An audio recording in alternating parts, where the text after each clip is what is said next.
Ok pessoal, eu tô há 2 dias com o Galaxy S20, lançamento da Samsung para este ano, que traz uma mudança de nomenclatura, né? Eles pularam do S10 não pro 11, mas pro 20. Outra alteração foi no posicionamento da linha. Se ano passado saíram o S10e como menor e menos caro, depois o S10 no meio e o S10 Plus como topo do topo, agora nós temos S20, S20 Plus no meio e S20 Ultra, que é até desproporcionalmente mais salgado. Esses detalhes aí à parte, eu acabei saindo do S10 direto para o S20 e percebo que na prática eles acabam sendo aparelhos similares. Obviamente, neste cara aqui, temos as mudanças visuais propostas para este ano, como a câmera frontal centralizada em cima da tela, não mais à direita, e o conjunto de lentes traseiras à esquerda, dentro de um módulo retangular.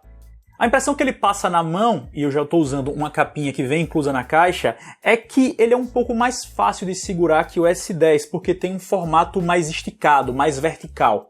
E eu não poderia esquecer que a Samsung optou por diminuir e muito aquela curvatura nas bordas do display. Se nos antecessores ela chamava a atenção, agora praticamente não existe, virou mero detalhe, algo sutil mesmo, e a impressão que se tem é que a tela é flat, retona, o que deve até facilitar para colocar películas além da que já vem aplicada de fábrica. Usando normalmente, o que tenho achado até agora é que ele esquenta menos do que o S10. E eu não estou tratando da temperatura do processador, esses dados técnicos que vêm inclusive sendo muito discutidos na internet ultimamente. Estou falando da parte externa mesmo. Em uso cotidiano, ele me parece ficar em temperatura ambiente, não tão morno quanto eu percebi os 2 S10 que passaram pela minha mão. Vou observar isso melhor. E notei algumas coisas diferentes aqui que vou citar agora. A primeira é que no aplicativo de câmera simplesmente não existe mais o tal modo Instagram que foi tão propagado pela Samsung há algum tempo. Em tese, esse modo usava os recursos completos da câmera para enviar o melhor resultado possível direto para o Insta. Eu particularmente não era muito fã desse modo porque ele não tinha filtros famosos e faltavam outras coisas. Mas é estranho ele simplesmente sumir assim, né? Agora só filmando direto das stories mesmo. Esse aqui é um teste de story feito com o Galaxy S20. Eu vou publicar no aplicativo para que ele processe e só depois salvar para que vocês vejam o resultado. Outro fato curioso é que o leitor de impressões digitais, que é embutido na tela, ele parece ter ficado um pouco mais para o meio do painel. Talvez por o aparelho ser levemente mais esticado, não sei, o fato é que minha memória corporal já estava ajustada para o S10 e eu passei um dia inteiro errando a posição do leitor.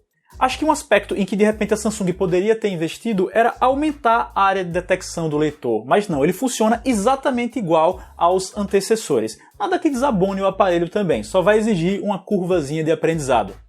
A tela do S20 tem altíssima resolução, isso não é novidade, mas eu achei bacana que nas configurações é possível reduzir isso não só para Full HD, que é menos do que a resolução original, como também para uma opção apenas HD. Tudo isso, claro, para poupar energia. Eu fiz essa alteração, no momento estou utilizando como HD e, sinceramente, cambada, sinceramente mesmo, no dia a dia eu não percebo diferença alguma em relação a como ele veio, que era no máximo. Ah, e claro, a novidade do momento é que esse cara tem uma tela que pode operar a 120 Hz. Isso é a taxa de atualização do display, quantas fotinhos ele coloca para fazer o movimento. Quando os 120 estão habilitados, o movimento que é exibido é muito mais fluido, como se a gente estivesse tocando em algo físico, com manteiga. Não dá para perceber assim na câmera, mas quem já usou uma tela de 90 ou 120 Hz sabe que é um barato. Só lembrando que o padrão atual de smartphones ainda são telas de 60 Hz, ou seja, atualizam nessa taxa mais abaixo. Claro que utilizar em 120 vai gastar mais energia. Atualmente eu coloquei 60 Hz e a resolução apenas HD, ou seja, as opções mais poupadoras de energia. E nesse primeiro contato, a bateria durou de meio-dia até 10 horas da manhã do dia seguinte, o que achei ok, mas ainda não dá para fazer muitas afirmações sobre autonomia no momento. O próprio Android é programado de modo que ele vai se adaptando ao seu padrão de uso para otimizar o uso de energia. Então acho que só depois de, uma semana é que dá para falar com mais tranquilidade sobre autonomia. O Galaxy S20 tem 4.000 mAh de capacidade, o que é uma marca legal, mas claro que o resultado final depende do software e, claro, dos componentes, do processador, por exemplo, que estão aqui dentro. E aí, além de se poder utilizar a tela em 120 Hz, mais fluida e mais gastona, o chip dele, que é um top, gasta bastante. Esses dias a internet vem discutindo que as versões brasileira e europeia do Galaxy S20, elas são menos eficientes que a versão americana, porque nos Estados Unidos o celular saiu com o processador da Qualcomm, uma líder de mercado nesse segmento, enquanto no Brasil e na Europa o S20 saiu com um chip da própria Samsung, que é da mesma geração, mas tecnicamente ele fica um pouquinho abaixo. A ideia geral sobre isso é, para quem não liga muito sobre essa parte técnica, só quer usar numa boa, não vai perceber diferença nenhuma. Poxa, nesse lance de performance eu não percebi diferença alguma do S20 para o S10 que eu estava usando antes. Ambos são simplesmente muito rápidos. Imagine então de um S20 para outro S20, que está utilizando só um chip diferente, embora da mesma geração, né? Mas para aquele pessoal mais hardcore que joga por tempos prolongados, que roda aqueles programas para medir performance, isso pode dar uma diferença sim. Só estou mencionando isso porque sei que alguém perguntaria de qualquer forma, mas vou ficar de olho principalmente nos resultados da bateria com esse chip da Samsung, que é o que interessa para mim. Ainda não fiz tantos testes com as câmeras, mas os resultados até agora foram satisfatórios.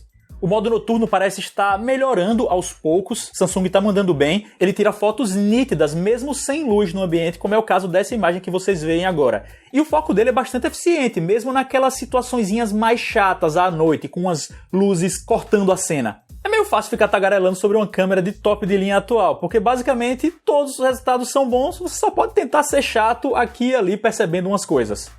Depois eu vejo como é que tá a câmera do S20 filmando em 8K, uma resolução altíssima, que é uma das novidades desta versão, e claro, tirando fotos do meu dia a dia, que são as situações ideais para a gente avaliar. Beleza, então de início o que eu posso dizer é que estou gostando do Galaxy S20. É um celularzinho bom de segurar, tem um tamanho interessante e ergonomia também, com essas bordas que são menos curvas. Isso faz diferença no dia a dia, né? Ah, Rodrigo, um celular de 20 mil reais, você está dizendo que é bom por causa da ergonomia. Eu conheço vocês, já tem uma meia dúzia aí pelo menos pensando isso. E calma, eu estou falando da minha experiência de uso mesmo e de uma experiência de uso em apenas 48 horas. Então segurem, são só comentários iniciais. Sobre o preço, óbvio que tá caro, quase imoral. Esse modelo custa R$ 5.500 parcelado ou 5.000 à vista. Mas tem o seguinte, na pré-venda a Samsung também dá um smartwatch para quem compra qualquer um dos 3 novos S20. Além disso, certas lojas disponibilizaram cupons de R$1.000 de desconto. Então, 5.000 à vista, menos 1.000, 4.000. O smartwatch que vem de brinde custa cerca de 1.500, é o valor de mercado dele mesmo. Então, na compra casada, se fizer a subtração, o S20 acaba saindo por um preço mais razoável. Só que, claro, daqui a uns 4 meses, como normalmente acontece em Android, é que os valores devem dar uma assentada legal e a gente começa a considerar essa questão de uma forma melhor. Hoje eu vou ficando por aqui, espero que tenham curtido esta publicação, não deixem de escolher o gostei aqui embaixo, é o joinha, para os que ainda não são inscritos, é de graça e vocês me dão uma força gigante, além de continuarem acompanhando o meu trabalho, então inscrevam-se e depois toquem no sininho que fica ao lado para serem notificados das minhas atualizações, sigam-me nas redes sociais também que estão na tela e na descrição, e a gente se vê, até mais!